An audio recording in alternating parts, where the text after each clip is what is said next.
চেয়ে দেখি নির্জন হলঘরের মধ্যে একাকী এক কোণে একটা চেয়ারে বসে সুধীরঞ্জন আপন মনে ভায়োলিন বাজাচ্ছেন। সুধীরঞ্জন কি তবে প্রেসিডেন্টের পরোয়ানা এখনো পায়নি? মীর জুমলা কি এ ঘরে আসেনি? এগিয়ে গিয়ে মৃদু কণ্ঠে ডাকলাম, সুধীরঞ্জন। প্রথম ডাকটা শুনতে পেল না।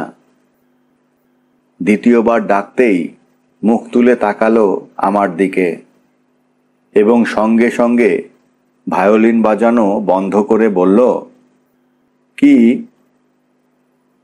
প্রেসিডেন্ট যে তোমাকে ডাকছেন, শোনোনি? না। কোথায় ছিলে এতক্ষণ? এসেই একটু বাইরে গিয়েছিলাম। এই মিনিট কয়েক হলো ফিরে, হলঘরে কাউকে না দেখতে পেয়ে একা একা কি করি, তাই একটু ভায়োলিন বাজাবার চেষ্টা করছিলাম। কিন্তু কি ব্যাপার, আজ যে আসর ফাঁকা, সবাই গেল কোথায়? একটা দুর্ঘটনা ঘটে গিয়েছে। পৃথিবীর যাবতীয় ঘটনাই তো একদিক দিয়ে বিচার করতে গেলে দুর্ঘটনা, ওর মধ্যে নতুনত্ব তো কিছু নেই। না না, সত্যিই। আমি কি মিথ্যে বলছি? খুব সম্ভব মিত্রা সেন নিহত হয়েছেন। হোয়াট? কি বলছো?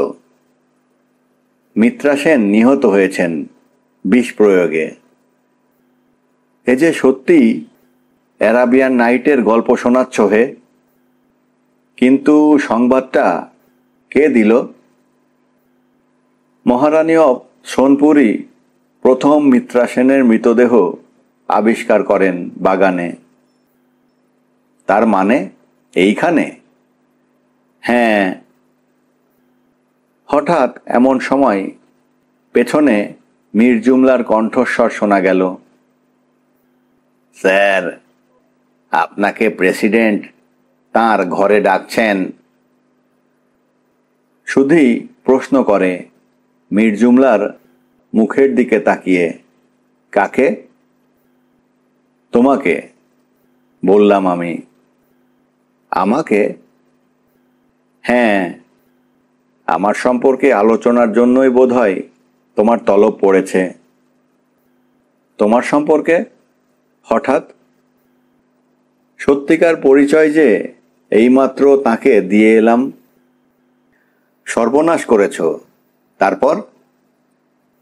মীর জুমলা ওই সময় আবার বলল, চলুন স্যার। সময় নেই যাবার এখন। প্রেসিডেন্টকে গিয়ে বলো মীর জুমলা, শান্ত কণ্ঠে জবাব দিল সুধীরঞ্জন। কিন্তু স্যার। যা বললাম তাই বলোগে, যাও। ঠিক সেই মুহূর্তে হলঘরের প্রধান দরজা খুলে গেল এবং হলঘরে এসে প্রবেশ করল প্রথমে দারোয়ান, তার পেছনে থানা অফিসার রজত লাহিড়ী এবং সবশেষে কিরিটি ও দুজন ইউনিফর্ম পরিহিত পুলিশ। পুলিশ দুজনের দিকে তাকিয়ে রজত লাহিড়ী বললেন, তোমরা দুইজন এই দরজার পর দাঁড়িয়ে থাকো। বিনা হুকুমে কেউ যেন বাইরে না যায়, আর বাইরে থেকে কেউ যেন ভেতরে না ঢোকে। কিরিটি ততক্ষণে আমার সামনে এসে দাঁড়িয়েছে। বলা বাহুল্য, আমার ছদ্মবেশই ছিল। তথাপি কিরিটি মুহূর্তকাল আমার মুখের দিকে তাকিয়ে মৃদু হেসে বলল, মেকআপটা বেশ জুৎসই নিয়েছিস তো সুব্রত। হেসে ফেললাম আমি। চল, ডেড বডি কোথায় আছে দেখি। বাগানে। এসো হে রজত। কিরিটি রজত লাহিড়ীর দিকে তাকিয়ে আহ্বান জানালো। হঠাৎ ওই সময় লক্ষ্য করলাম হলঘরের মধ্যে কোথাও মির্জুমলা নেই। নিঃশব্দে ইতিমধ্যে কখন এক সময় সে যেন সবার অলক্ষ্যে অন্তর্হিত হয়েছে। সুধীরঞ্জনও আমাদের সঙ্গে সঙ্গেই চলল। দোতলার সরু প্যাসেজটা দিয়ে কিরিটি ও লাহিড়িকে পথ প্রদর্শন করে নিয়ে যাওয়ার সময় কিরিটি প্রশ্ন করল, অশোক রায় কোথায়? এখনো পর্যন্ত তার কোনো হদিশ পাইনি। সে আজ এসেছিল না মোটে আসেইনি তাও বলতে পারি না। এখনো বিশেষ কারো সঙ্গে কোনো কথাই হয়নি। তবে আমার ধারণা সে নিশ্চয়ই এসেছিল। কিভাবে বুঝলি? আজ শনিবার, বিশেষ করে তোকে তো বলেছিলাম। বৃহস্পতি ও শনিবার মিত্রা সেন এখানে আসবেই, এ তো অশোক জানে। আমার কথার প্রত্যুত্তরে কিরিটির দিক থেকে বিশেষ কোনো সাড়া শব্দ পাওয়া গেল না। অতঃপর আমরা লোহার ঘোরানো সিঁড়িপথে নেমে এসে একের পর এক নিচে বাগানে পা দিলাম। ইতিমধ্যে চাঁদ আকাশের পশ্চিম প্রান্তে অনেকটা হেলে পড়ায় তার আলোও ঝিমিয়ে এসেছিল। দেখলাম যে কজন নরনারীকে প্রায় মিনিট 20-25 পূর্বে বাগানের মধ্যে সেই নির্দিষ্ট স্থানটিতে চিত্রার্পিতের মতো দণ্ডায়মান অবস্থায় দেখে গিয়েছিলাম। তারা তখনও সেইখানেই যে যার অবস্থানে দাঁড়িয়ে রয়েছেন ঠিক তেমনিভাবে। এবং মনোজ দত্তও ইতিমধ্যে কখন এক সময় যেন আবার বাগানের মধ্যে ফিরে এসেছেন প্রেসিডেন্টের ঘর থেকে। আমাদের পদশব্দে ওরা সকলেই একবার মুখ তুলে তাকালেন। কিরিটিও দেখলাম সেই মৃদু চন্দ্রালোকে সকলের মুখের দিকে পরপর একবার তাকিয়ে মৃতদেহের দিকে দৃষ্টি দিল। কয়েক মুহূর্ত তীক্ষ্ণ দৃষ্টিতে মৃতদেহের দিকে তাকিয়ে কিরিটি লাহিড়িকে সম্বোধন করে নিচু কণ্ঠে কি যেন বলল। লাহিড়ি দণ্ডায়মান নরনারীর দিকে তাকিয়ে বললেন, আপনারা যান, সকলে হল ঘরে গিয়ে অপেক্ষা করুন, আমরা আসছি। আপনাদের প্রত্যেকের সঙ্গেই আমাদের কিছু কথা আছে। এতক্ষণ তারা যেন সকলে ওই বিশেষ নির্দেশটির জন্যেই অপেক্ষা করছিলেন। সকলেই একে একে স্থান ত্যাগ করলেন। ধীরে ধীরে অনেকগুলো পদশব্দ বাগানের অপর প্রান্তে আলো ছায়ার রহস্যের মধ্যে যেন মিলিয়ে গেল। অদ্ভুত স্তব্ধ চারিদিক। মধ্যে মধ্যে কেবল মৃদু পত্র মর্মর ও একটানা একটা ঝিঁঝির ডাক শোনা যাচ্ছে। মৃতদেহ ঠিক আগের মতোই বেঞ্চের উপরে উপবিষ্ট রয়েছে। পকেট থেকে পেন্সিল টর্চটা বের করে টর্চের আলো ফেলে পায়ে পায়ে কিরিটি মৃতদেহের দিকে এগিয়ে গেল। মৃতার চিবুক স্পর্শ করে মুখে টর্চের আলো ফেলে ক্ষণকাল সেই মৃত্যুনীল মুখখানার দিকে তাকিয়ে থেকে বলল, সত্যি বিষ সুব্রত?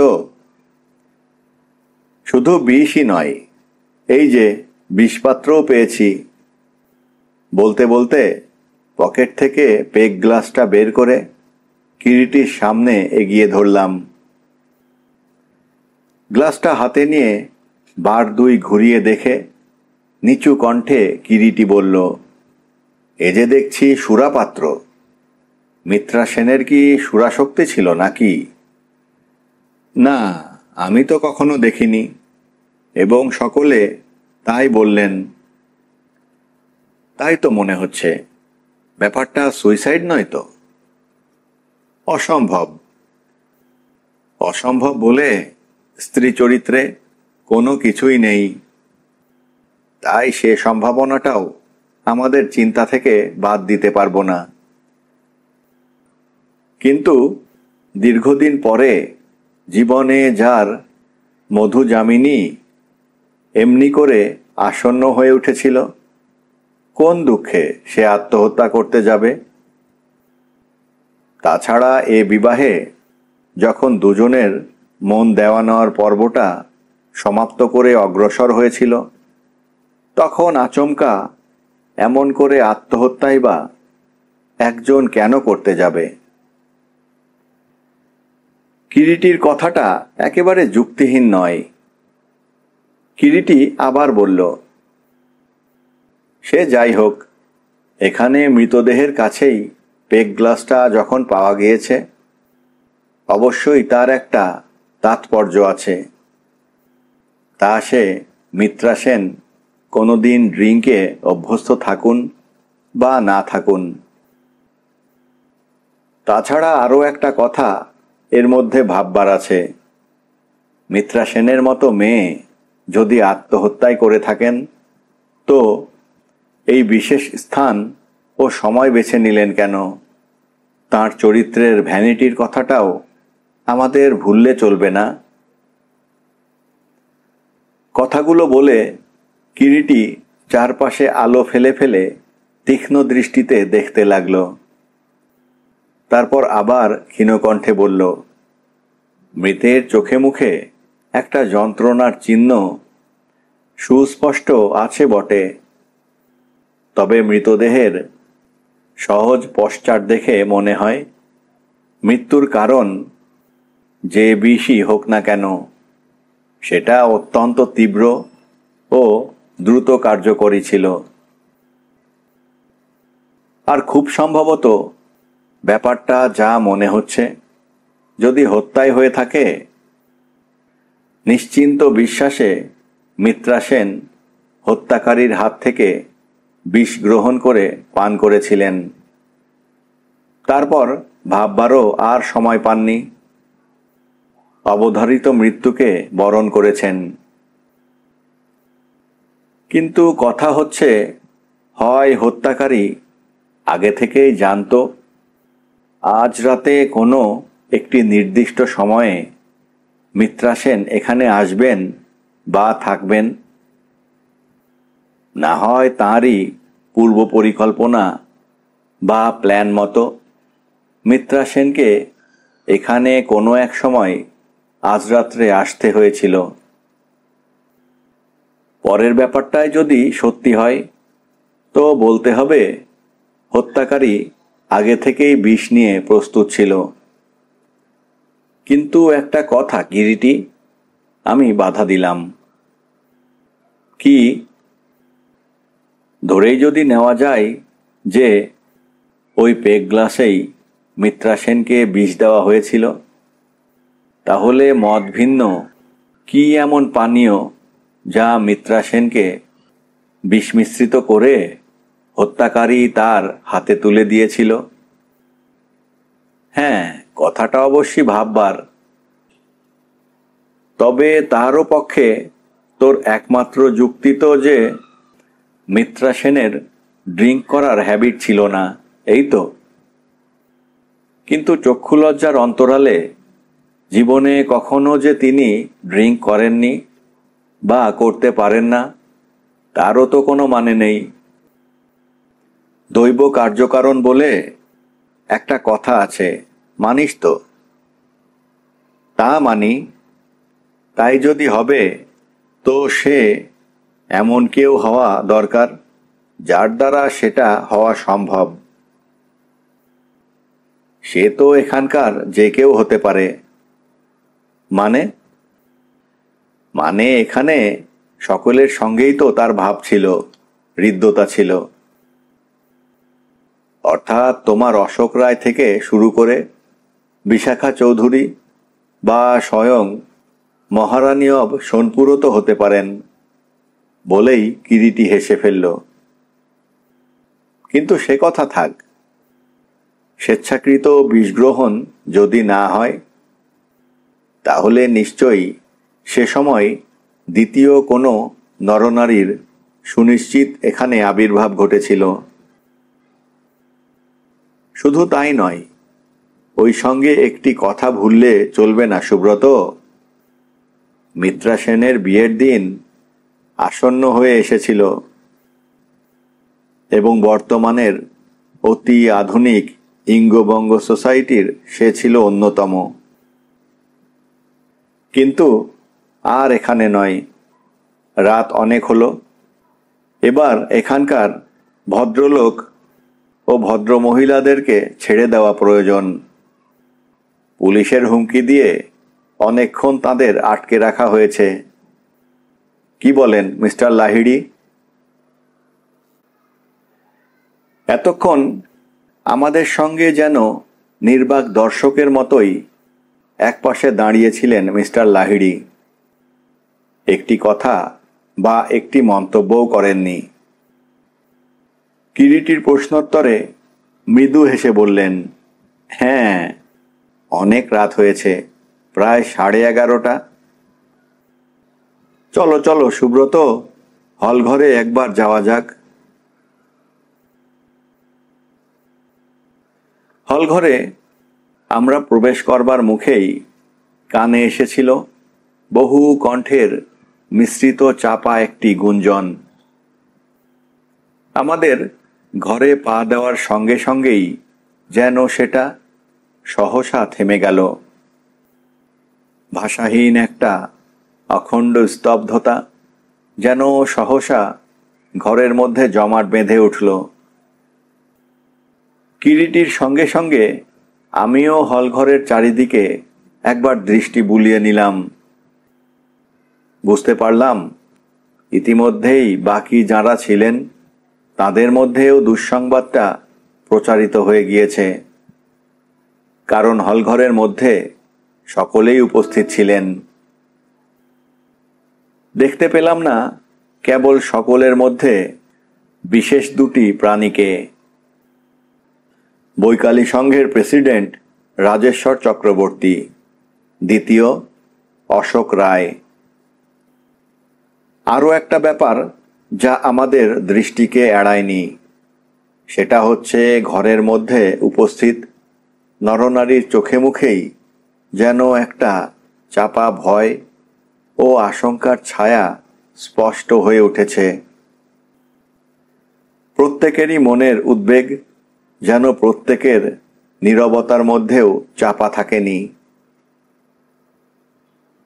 ঘরের মধ্যে সে সময় উপস্থিত ছিলেন Maharani of Sonpur state Sucharita Devi, barrister Manoj Dutta, Shrimanta Pal, Sudhiranjan, অভিনেত্রী সুমিত্রা চ্যাটার্জি, বিশাখা চৌধুরী, নিখিল ভৌমিক, রমা মল্লিক, সোমেশ্বর রাহা, আর দুজন ভদ্রলোক যাদের মধ্যে মধ্যে দেখলেও নাম জানতাম না।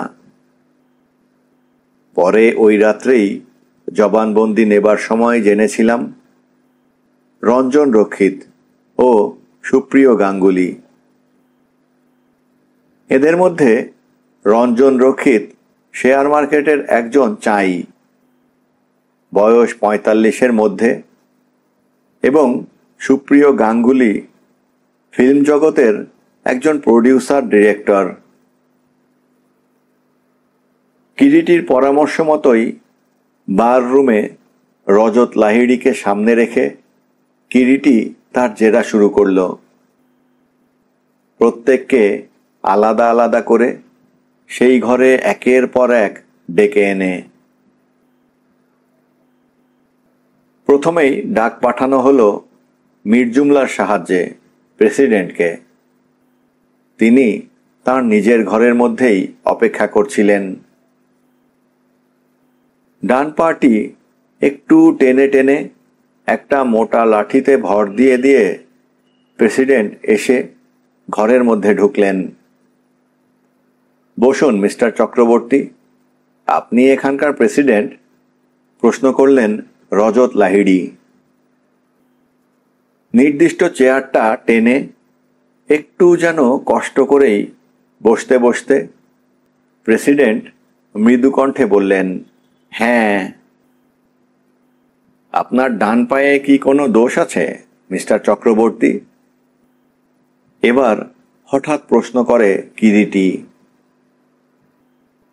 কিরিটির দিকে না তাকিয়েই মৃদু কণ্ঠে জবাব দিলেন প্রেসিডেন্ট, আর বলেন কেন, ওল্ড এজের বায়ানাক্কা কি একটা?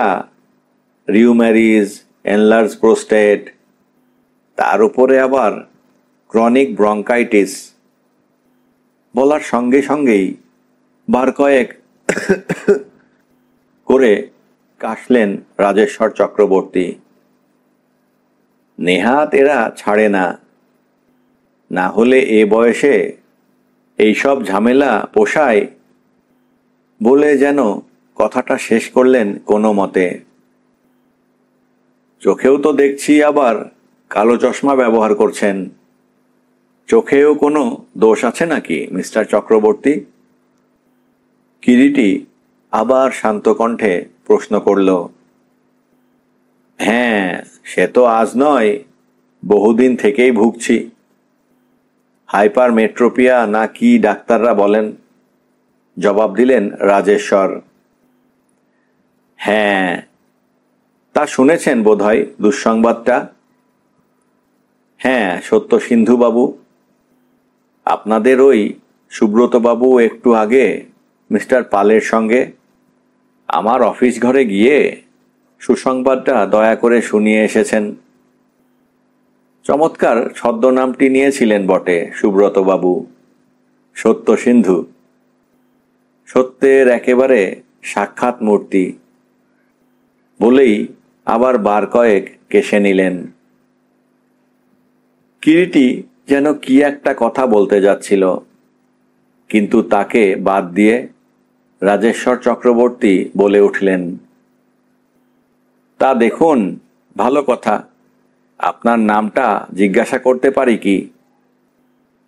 কিরিটির মুখের দিকে তাকিয়ে তিনি শেষ করলেন কথাটা। জবাব দিলাম আমি। ওর নামটা শোনেননি? কিরিটি রায়।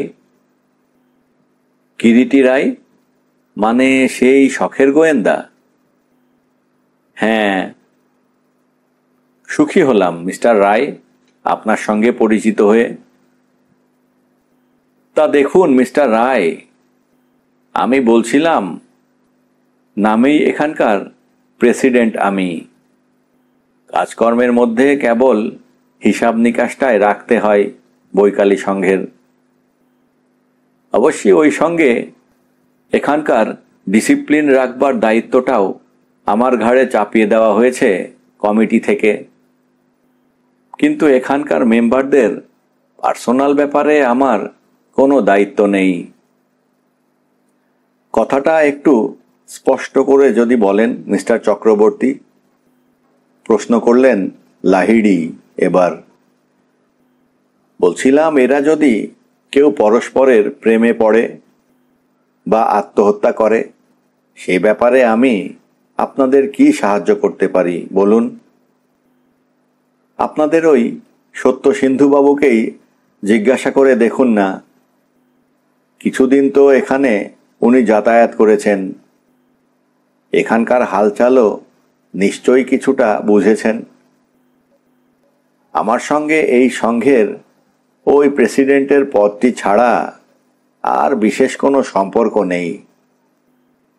নতুন মেম্বার এলে তার পরিচয়টা করিয়ে দিই একবার হল ঘরে এসে। না হলে হল ঘরেই বলুন, বাড়ি বলুন, বা এ বাড়ির অন্য কোনো জায়গায় বলুন, কখনো আমি পা বাড়াই না বলে আবার দুইবার কাশলেন। কিন্তু আপনার একটা কথা আমি যে ঠিক বুঝে উঠতে পারছি না মিস্টার চক্রবর্তী। কিরিটি আবার প্রশ্ন করে। বলুন। এখানকার ডিসিপ্লিনের ব্যাপারটা যখন এরা আপনার হাতেই তুলে দিয়েছেন? তা দিয়েছেন বটে, তবে সেটা একান্ত অফিস সংক্রান্তই। কারোর ব্যক্তিগত গণ্ডি পর্যন্ত সেটা যেমন কখনো অ্যাক্রোচ করেনি, এবং করার আমি প্রয়োজনও বোধ করিনি কোনো দিন।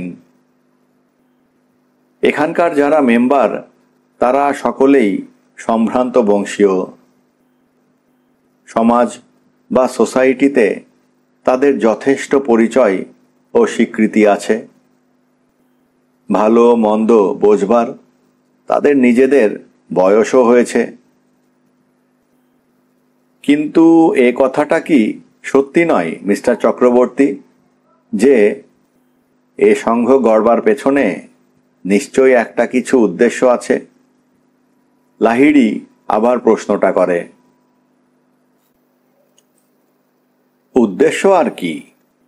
10 জনের কোনো একটা জায়গায় মেলামেশার মধ্যে দিয়ে খানিকটা নির্দোষ আনন্দ লাভ করা। শুধুমাত্র নির্দোষ খানিকটা আনন্দই, আর কিছু নয়? জিজ্ঞাসা করে কিরিটি। না, আমি যতদূর জানি তাই। কিন্তু এখানে ড্রিঙ্কের ব্যবস্থা আছে, ফ্ল্যাশও চলে শুনেছি। কিরিটি আবার প্রশ্ন করে। তা চলে একটু আধটু। একটু আধটু নয়, পুরোপুরি এটা একটা নাইট ক্লাবই। নাইট ক্লাব বলতে আপনি ঠিক কি মিন করতে চাইছেন তা জানি না মিস্টার রায়। তবে আপনাদের তথাকথিত আইন ভঙ্গের কোনো ব্যাপারই এখানে ঘটে না, সেটা ভালো করে খোঁজ নিলেই জানতে পারবেন।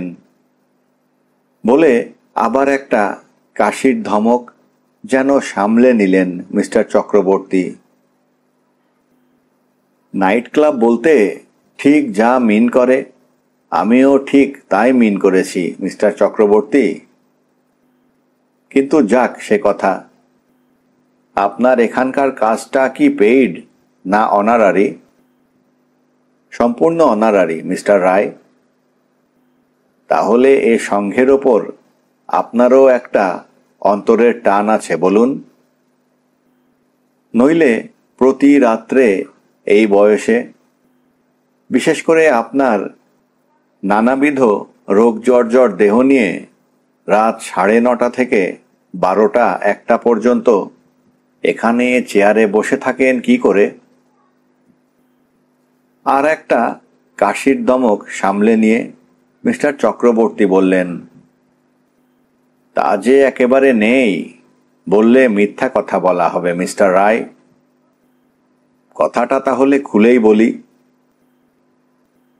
বিয়ে থা করিনি, বাপ পিতামহ জমিদারি করে বেশ কিছু অর্থও রেখে গিয়েছিল।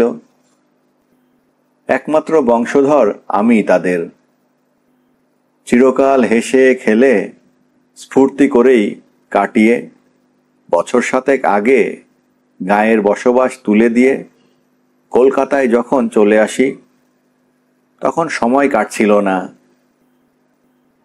সেই সময়ই একজন প্রাক্তন প্রেসিডেন্ট সুখময় বাবুর সঙ্গে পরিচিত হয়ে এখানে এসে ঢুকি।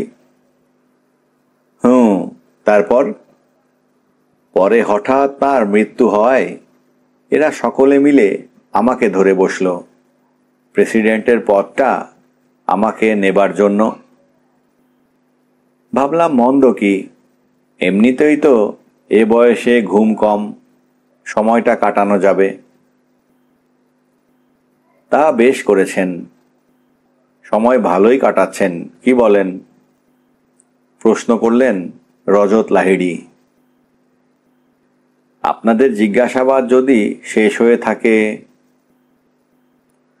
হ্যাঁ, আপাতত আপনি যেতে পারেন বলল কিরিটি।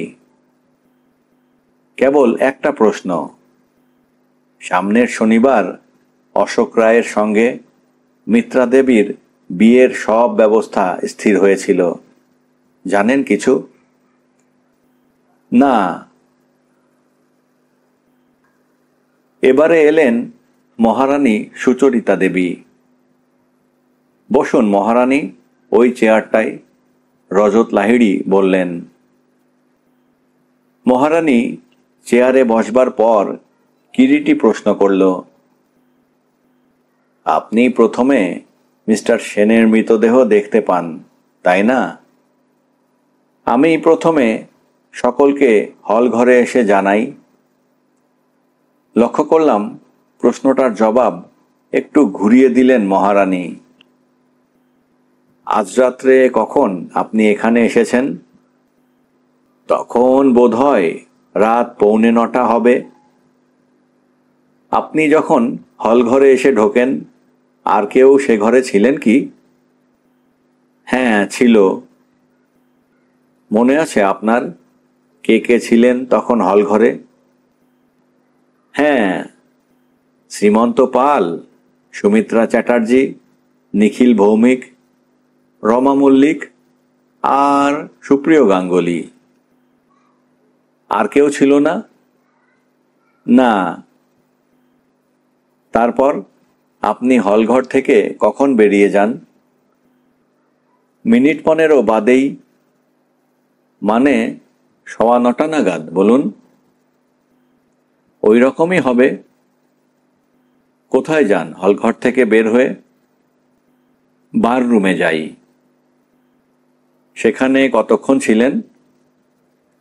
মিনিট 15-20 হবে।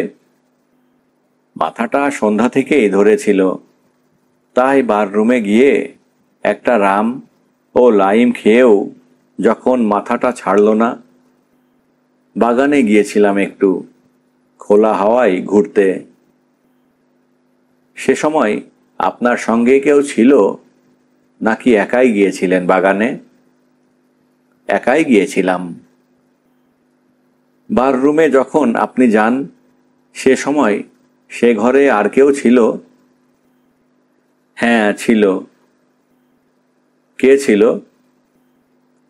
রঞ্জিত রক্ষিত আর বিশাখা চৌধুরী। আর কেউ ছিল না? না। অশোক রায় বা মিত্রা সেনকে তাহলে আপনি হলঘর বা বার রুমে কোথাও আজ দেখেননি? না, দেখিনি। বেশ, তারপর বলুন, বাগানে গিয়ে আপনি কি দেখলেন? বাগানের মধ্যে কিছুক্ষণ এলোমেলোভাবে ঘুরে বেড়াই। তারপর দক্ষিণ দিকের ওই কুঞ্জের কাছাকাছি যেতেই মনে হলো। কি থামলেন কেন বলুন? কিরিটি তাড়া দিল মহারানীকে।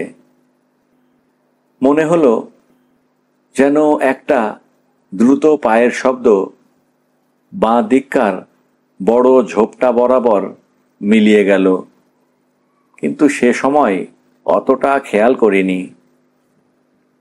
কেন? কারণ বাগানে তো অনেকেই যেত, তাই ভেবেছিলাম হয়তো কেউ। আচ্ছা, তারপর বলুন। আর একটু এগোতেই আবছা চাঁদের আলোয় হঠাৎ নজরে পড়ল বেঞ্চের ওপর একাকী বসে আছে কে যেন। প্রথমটায় চিনতে পারিনি। তাছাড়া যে বসেছিল তার সামনাসামনি যাবারও আমার তেমন ইচ্ছে ছিল না। ফিরে আসছিলাম, কিন্তু হঠাৎ কেমন যেন মনটার মধ্যে কেমন যেন কিছু একটা বোধ হচ্ছিল। যে বসেছিল তার বসবার বিশেষ ভঙ্গিটি দেখে এগিয়ে গেলাম আরও একটু কাছে। এবারে মনের কিছুটা যেন আরও স্পষ্ট হলো। যে বসে আছে তার মাথাটা বুকের কাছে ঝুলে পড়েছে, যেন কি এক অসহায় ভঙ্গি। কাছে এগিয়ে যেতে এবারে চিনতে পেরেছিলাম সে আর কেউ নয়, মিত্রা সেন। কয়েক মিনিট থমকে দাঁড়িয়ে রইলাম, তার দিকে সন্দিগ্ধভাবে তাকিয়ে। সাড়া দেবার জন্য গলা খাঁকারি দিলাম, কিন্তু অপর পক্ষ থেকে কোনো সাড়াই পাওয়া গেল না। এবারে কেমন একটু যেন বিস্মিতই হলাম। মৃদু কণ্ঠে ডাকলাম, মিস সেন। কোনো সাড়া নেই তবুও। এই পর্যন্ত বলে মহারানী থামলেন। বলুন তারপর। আবার কিরিটি তাগিদ দিল। আরও একটু কাছে এগিয়ে গিয়ে এবারে বেশ একটু উচ্চ কণ্ঠেই ডাকলাম, মিস সেন, মিস সেন। তবু সাড়া নেই। যেমন তিনি বুকের কাছে মাথা ঝুলিয়ে বসেছিলেন তেমনই রইলেন। ঘুমিয়ে পড়েননি তো ভেবে হাত বাড়িয়ে তার গায়ে হাত দিয়ে মৃদু একটা ধাক্কা দিয়ে ডাকলাম, মিস সেন, মিস সেন। না, তবু সাড়া নেই। এবারে কেন জানি না হঠাৎ গাটা আমার যেন কেমন ছমছম করে উঠল। চারদিকে একবার তাকালাম। আশেপাশে কেউ নেই। কেবল চাঁদের আলো ও অন্ধকারে আবছা একটা আলো ছায়ার থমথমানি। ঠিক সেই মুহূর্তে আমার কি মনে হয়েছিল জানি না। পরক্ষণেই আঙুল দিয়ে তার কপাল স্পর্শ করতেই যেন মনে হলো কোনো মানুষের জীবন্ত শরীর নয়, অত্যন্ত ঠান্ডা প্রাণহীন কি একটা স্পর্শ লাগলো আমার আঙুলের ডগায়। সঙ্গে সঙ্গে সর্বাঙ্গ শিউরে উঠল আমার। বলতে বলতে হঠাৎ যেন নিজের অজ্ঞাতেই আবার শিউরে উঠে মহারানী কিরিটির মুখের দিকে তাকিয়ে ভয়ার্ত চাপা কণ্ঠে বললেন, that uncanny sensation I will never forget, and I can't explain you even what it was. হঠাৎ চুপ করে গেলেন মহারানী। আমরা সকলেই মহারানীর ভয় বিহবল মুখের দিকে নিষ্পলক তাকিয়ে আছি। স্তব্ধ ঘরটার মধ্যে কেবল ওয়াল ক্লকের পেন্ডুলামটার একঘেয়ে টক টক শব্দ হয়ে চলেছে। কয়েকটি মুহূর্ত স্তব্ধতার মধ্যেই কেটে গেল। বিহবল বিমূঢ় হয়ে কয়েকটা মুহূর্ত সেখানে দাঁড়িয়েছিলাম। তারপর আবার মহারানী বলতে শুরু করলেন, এবং যখন সম্বিত ফিরে এলো হঠাৎ যেন মনে হলো মিস সেন বেঁচে নেই, সে মৃত। কথাটা মনে হওয়ার সঙ্গে সঙ্গেই রুদ্ধশ্বাসে সেখান থেকে ছুটে পালিয়ে আসি। সোজা একেবারে হলঘরে এসে ঢুকি। Now I find she is really dead. সত্যি সে আর বেঁচে নেই।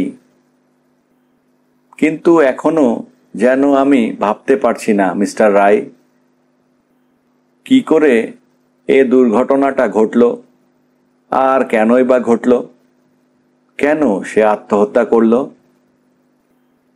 কিন্তু আত্মহত্যা তো নয় মহারানী, বলল কিরিটি। চমকে তাকালেন মহারানী কিরিটির মুখের দিকে। প্রশ্ন করলেন, আত্মহত্যা নয় তবে? নিষ্ঠুর হত্যা, কোল্ড ব্লাডেড মার্ডার। মার্ডার?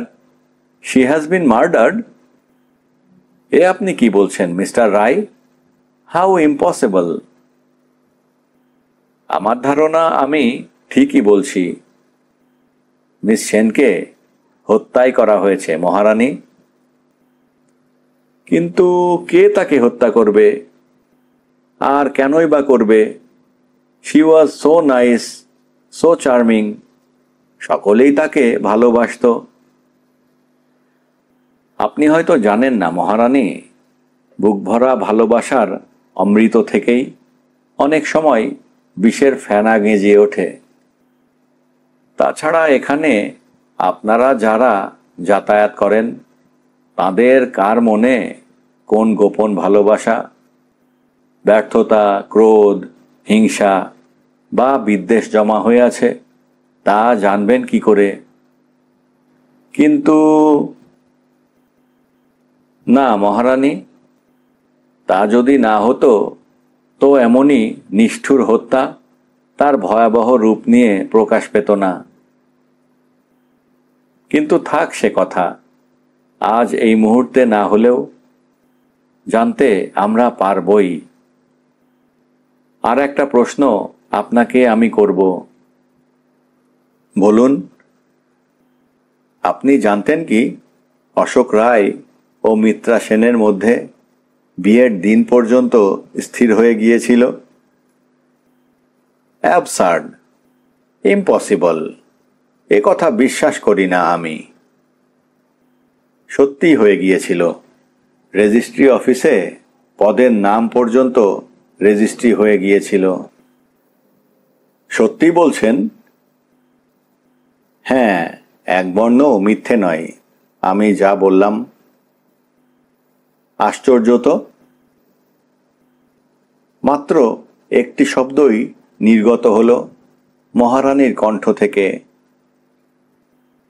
মহারানীর চাপা কণ্ঠে উচ্চারিত আশ্চর্য শব্দটি ও সেই মুহূর্তের তার চোখ ও মুখের চেহারা স্পষ্টই যেন আমার কাছে ব্যক্ত করল বিস্ময় নয়, আরও একটা কিছু সেই সঙ্গে। কিন্তু সেটা যে ঠিক কি যেন বুঝে উঠতে পারলাম না। পর মুহূর্তে আবার কিরিটি প্রশ্ন করল মহারানীকে, তা এতে আশ্চর্য হবার কি আছে মহারানী? এতদিন পরে হয়তো মিস সেন তাঁর জীবনের যোগ্য সাথী খুঁজে পেয়েছিলেন, তাই তাঁরা বিবাহ করবেন বলে স্থির করেছিলেন।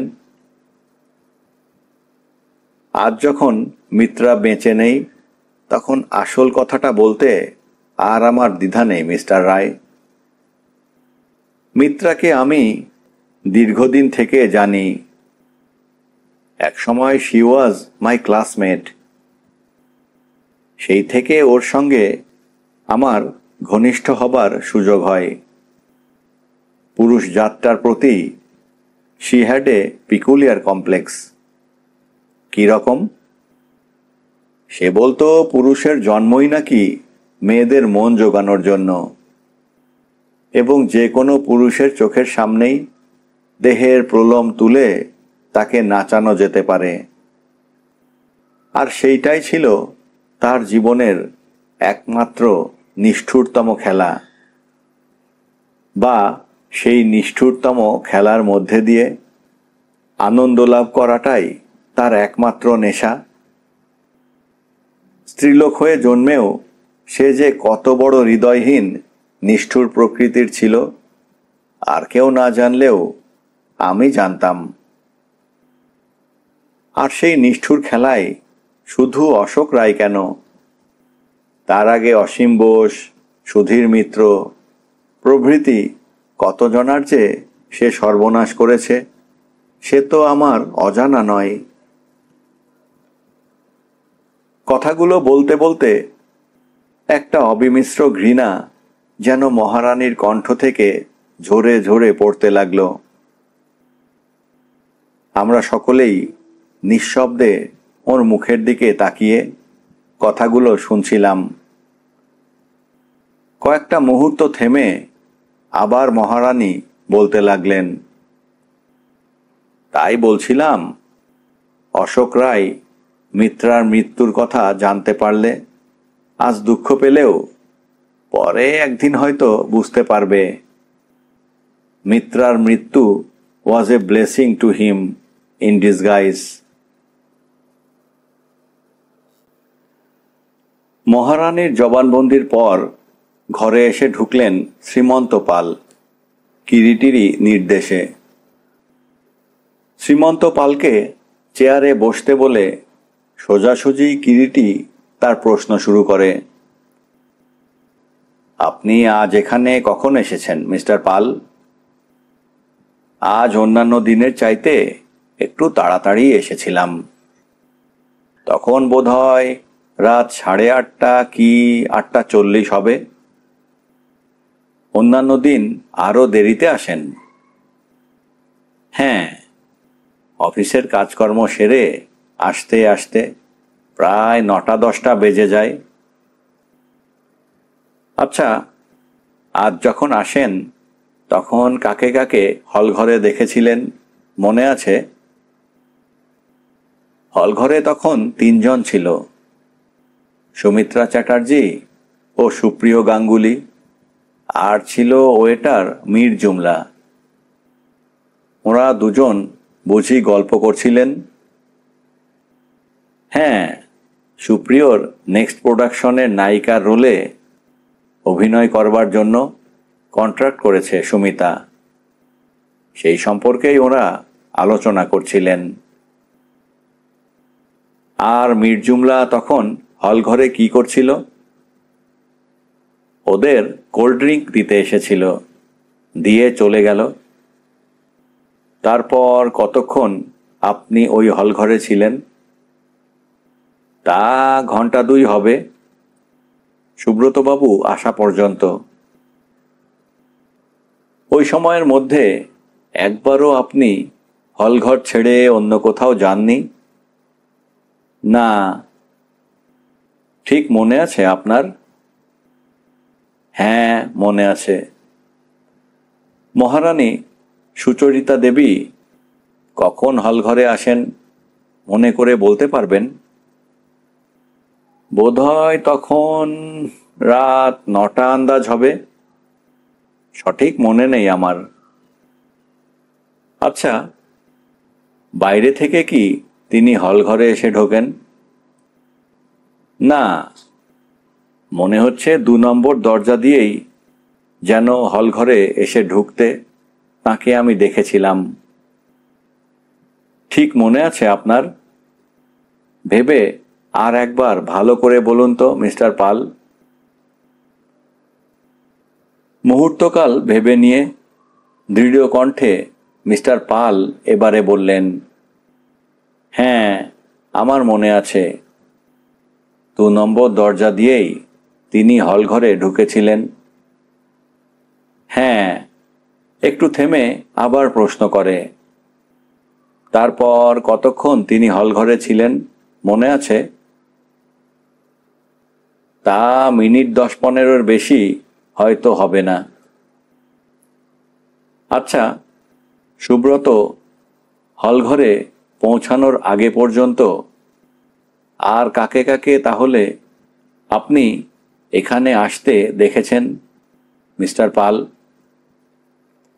এক এক করে সকলেই এসেছেন এরপর। রমা মল্লিক, মনোজ, সুধীরঞ্জন, নিখিল ভৌমিক। আর কাউকে আসতে দেখেননি? মিত্রা সেন, অশোক রায় বা বিশাখা চৌধুরীকে? অশোক রায় বা মিত্রা সেনকে দেখিনি, তবে বিশাখা চৌধুরী বোধহয় আমার আগেই এসেছিলেন মহারানীর মতোই। কারণ মনে পড়ছে তাকেও মহারানীর আগেই 2 নম্বর দরজা দিয়ে হলঘরে ঢুকতে দেখেছিলাম। আচ্ছা, ওদের দুজনের মধ্যে কে আগে হলঘরে ঢুকেছিল 2 নম্বর দরজা দিয়ে, মিস্টার পাল? মহারানী না বিশাখা চৌধুরী? আগে বিশাখা, তার মিনিট কয়েক পরে মহারানী ঢোকেন হলঘরে। আচ্ছা মিস্টার পাল, আপনি কতদিন এই সংঘে যাতায়াত করছেন? তা বছর 3 তো হবেই। তাহলে তো দেখছি আপনি এই বৈকালী সংঘের একজন পুরাতন মেম্বার। তা বলতে পারেন একদিক দিয়ে, তবে আমার চাইতে পুরাতন মেম্বার এখানে আরও আছেন। আপনার চাইতেও পুরাতন মেম্বার এখানে আর কে কে আছেন মিস্টার পাল? প্রথমেই ধরুন মহারানী। বলতে গেলে শি ইজ দ্য ওল্ডেস্ট। তার সমসাময়িক ছিলেন মিত্রা সেন। শুনেছি 2-4 মাস এদিক ওদিক এখানে এসেছেন তারা। তারপর শুনেছি মীরা চৌধুরী, তিনিও আমার আগেই এখানে এসেছেন। মীরা চৌধুরী? তাকে কখনো এখানে আজ পর্যন্ত দেখেছি বলে তো মনে পড়ছে না মিস্টার পাল। এবার কথাটা বললাম আমি। আমার দিকে ফিরে তাকালেন শ্রীমন্ত পাল। তারপর মৃদু হেসে বললেন, না সুব্রতবাবু, দেখেননি। কারণ তিনি মাস 2 হবে এখানে আর আসছেন না। কেন? এ সংঘ কি তিনি ছেড়ে দিয়েছেন? প্রশ্নটা করলেন কিরিটি। তা ঠিক বলতে পারি না মিস্টার রায়। আপনার এ প্রশ্নের সঠিক জবাব দিতে পারবেন আমাদের প্রেসিডেন্ট। কি রকম? কাউকে এখান থেকে সরাতে হলে কি আপনাদের প্রেসিডেন্টই ফাইনাল অথরিটি? সেই রকমই তো আমার কাছে মনে হয়। কিরিটির প্রশ্নের জবাবে শ্রীমন্ত পাল বললেন। কেন? কারণ এখানকার ভালো মন্দ শুভাশুভের জন্য আমাদের প্রেসিডেন্ট যতখানি দায়ী, আর কেউ ততখানি দায়ী বলে তো আমার কাছে মনে হয় না। আর একটা কথা মিস্টার পাল, এই বাড়িতে প্রবেশের মেইন গেট ছাড়া অন্য কোনো দরজা আছে বলে আপনি জানেন? যতদূর জানি প্রবেশ ও নির্গমনের এ বাড়িতে একটি মাত্র দরজা ছাড়া দ্বিতীয় কোনো দ্বারপথ নেই মিস্টার রায়। তারপর আবার কয়েকটা মুহূর্ত নিস্তব্ধতার মধ্যেই কেটে যায়। ঘরের মধ্যে উপস্থিত সকলেই যেন অত্যন্ত চুপচাপ। সেই স্তব্ধতা ভঙ্গ করে হঠাৎ আবার কিরিটি কথা বলে। হ্যাঁ, ভালো কথা মিস্টার পাল। আপনি জানতেন কি মিত্রা সেন ও অশোক রায়ের বিয়ের সব কিছু ঠিক হয়ে গিয়েছিল? সে কি? না তো। রীতিমতো একটা বিস্ময়ের সুরই যেন প্রকাশ পায় মিস্টার পালের কণ্ঠস্বরে। জানতেন না? আপনি শোনেননি? না, এই প্রথম শুনছি। আর শুনলেও বিশ্বাস করতে পারছি না। কেন বলুন তো? মিত্রা সেন কাউকে কোনোদিন বিয়ে করতে পারতেন এ আমি ভাবতেও পারি না মিস্টার রায়। ভাবতেও পারেন না? কিন্তু কেন বলুন তো মিস্টার পাল? কারণ তিনি ছিলেন আমার মতে এমন এক জাতীয় মেয়ে মানুষ যারা ঠিক অনেকটা হাঁসের মতো, সব সময় জলে থাকলেও গায়ে জলবিন্দুটিও বসে না। পুরুষ জাতটার সবকিছুই তার কাছে ছিল ওই জলেরই মতো। আচ্ছা, এবারে আপনি যেতে পারেন মিস্টার পাল। হ্যাঁ, দয়া করে নিচের তলায় যে বেয়ারাটি থাকে তাকে যদি একবার পাঠিয়ে দেন। কি যেন তার নামটা? আপনি শশীর কথা বলছেন? আচ্ছা, পাঠিয়ে দিচ্ছি।